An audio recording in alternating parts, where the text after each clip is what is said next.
No, we can start earlier. Claudia, I love you, but you have to establish more of a social and work balance because this is crazy. You're too anxious.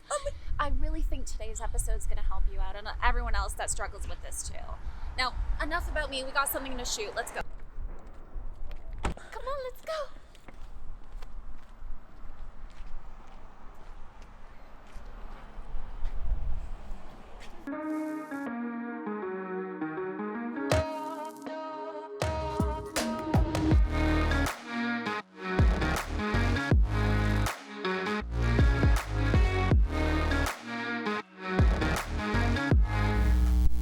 Hello there, and if you don't know me by now, I'm Hannah Schmidt, and you are watching the MicroSwift channel, a place where we spill the tea on the latest creative marketing trends and how our brand can help you achieve your own dreams. I am super stoked to discuss today's topic, but before I do, just a quick reminder to hit the subscribe button and the notification bell to keep up to date every single time we post a new video. With that out of the way, let's delve right in. Okay, so today I'm going to be talking to you about how to maintain a healthy work-life balance. This topic is commonly discussed. I mean, there's been interviews with huge influential figures such as Jeff Bezos, Randy Zuckerberg, and Mark Cuban about how they maintain their super busy work schedules along with their personal lives. And if they can do it, you certainly can do it too. Just to put it into perspective for you, people who have crazy day-to-day work schedules also have other things going on in their lives, believe it or not. Everyone wants to make time for their families, traveling, hobbies, working out, and seeing their friends. So if you're watching this video and you're thinking, okay, so my schedule is so out of hand, I don't even know how to make plans with my partner this week. Well, I am here to explain how exactly you can do that. Now, I've got a little secret to tell you. Come a little bit closer. So I sure have had struggles in the past when it came down to balancing my social and professional life. This was hard for me to manage during college and in previous jobs as well. But now that I'm older and can recognize what works best for me, I thought I would share some helpful insight into managing a healthy social life and work life. Now, just a quick tip before I get into the nitty-gritty details. If you're someone who gets stressed out or overwhelmed easily, or even just as a general employee, developing a solid relationship with your colleagues or superiors is a very smart move. Everyone is human. Senior execs, CEOs, managers, directors, HR reps, they all have their own lives too, and they can understand the struggle when it comes to any sort of work-home life balance issues. So developing a good relationship with people at your work will really help you to communicate your concerns during a stressful time. Okay, so let's move on to talk about how exactly you can sustain a healthy home life and work life. The first thing that is important for you to do is to play to your strengths. Don't try to be a superhero and do everything at once. You have to be real with yourself and recognize what your weaknesses are and what would take most of your time. What can you get done quickly so you can move on to the next item on your to-do list? Figure out when you should work on that project that has been giving you a difficult time and use your strengths to help you complete it. Secondly, prioritize your time. Every single person has the same 24 hours in a day. Your role models, your influences, the really successful people that you look up to. Everyone is in the same boat when it comes to hours in a day. Now, don't get me wrong, of course, people have different clock in and out times and different commitments, but it's all about what you do in that time that you're given. Making checklists and completing each item in order can really help you determine what is urgent and what can be done later on in the day. Do what you need to have done by the end of each day so you don't need to bring the stress and worries home with you. That brings me to my third point. Compartmentalize your work worries and your personal worries. What I mean by this is don't bring your work concerns home with you and don't bring your personal concerns to work with you. I know for a fact that personal stresses can impact your performance at work and vice versa. Your family doesn't want you to act like you're on the clock with them at home. They want to spend quality and loving time with you. In an ideal situation, you want a job that doesn't actually feel like a job because it's more along the lines of a hobby and you enjoy doing what you're doing and you get paid to do so. My fourth point is to determine your productive times. Do you have more energy in the morning or in the afternoon?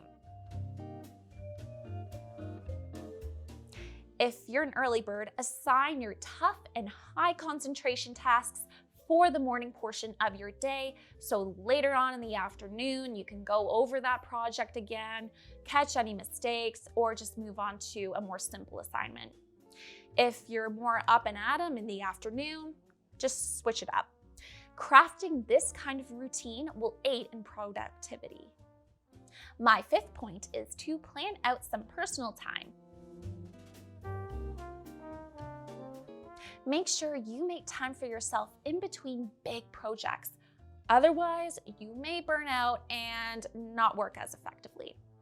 If you work at home or just in your company's office, there are ways to insert some personal time. On your break, go on a walk outside on a nice day to soak up that sun. Getting a little bit of activity in, even if it's just 20 minutes a day, really helps to keep the mind going and keep your energy up, especially if you have a desk job. You can set up Zoom calls weekly, either with a friend or family member. Treat yourself out to lunch at a place you've been dying to go to. Even just going to a nearby park and getting fresh air will do wonders for your mind. The sixth point today is to develop a healthy work lifestyle. Remember to put your health first.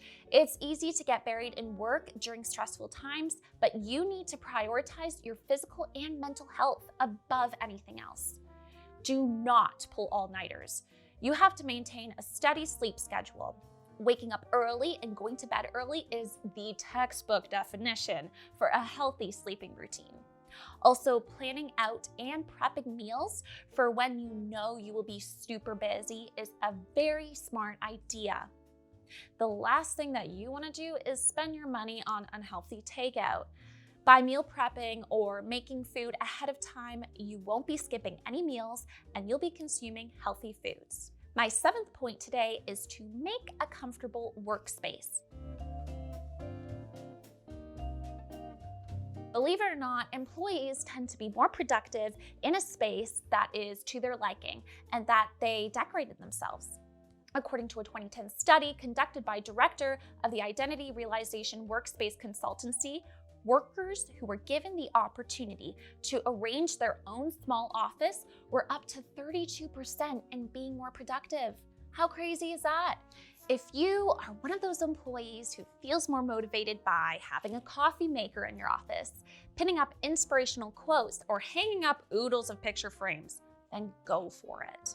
Chances are, if you have a demanding job, you will be spending lots of time in your day at your office. So include items that will make you feel more comfortable in your main workspace. My eighth point is to have set working hours. I think Claudia's wife would agree.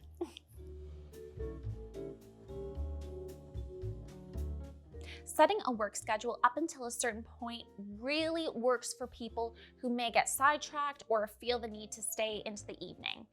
But in general, it's not a bad idea to set work hours for yourself. For example, if your start time is at 9 a.m. and your end time is at 5 p.m., then that literally means you start at 9 and you end at 5. No ands, ifs, or buts. When you have a clear separation from your work and personal life, it will really help you to get your mind off of any stresses you had in your day and ease into that relaxing time. Some people prefer not to have any work-related emails or apps on their personal cell phone while others might feel that they have to make sure that their ringer is on at all times.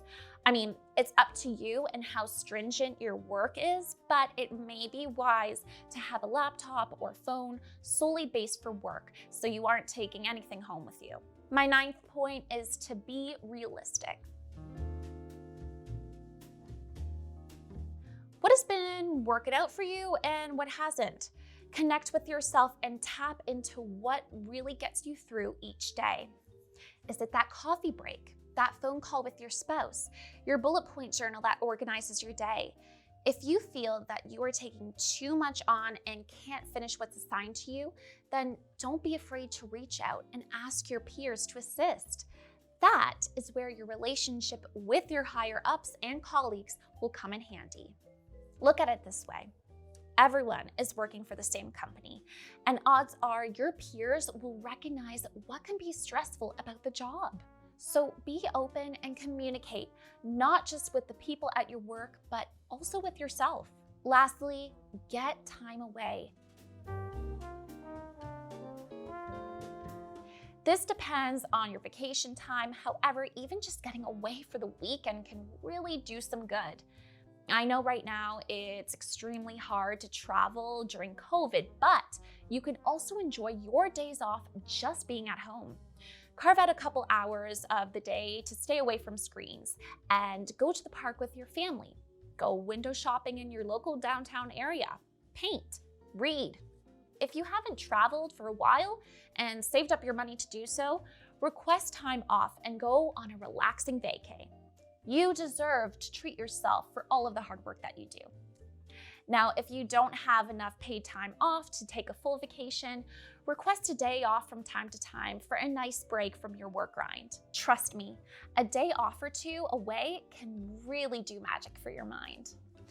Please guys, I would love to know if today's video helps you. If so, give it a like. I want to thank you all so much for watching. We are always open to new ideas and content. So if you have any suggestions on videos you would like us to cover, don't hesitate to comment them down below or just give us a shout out on our social media pages.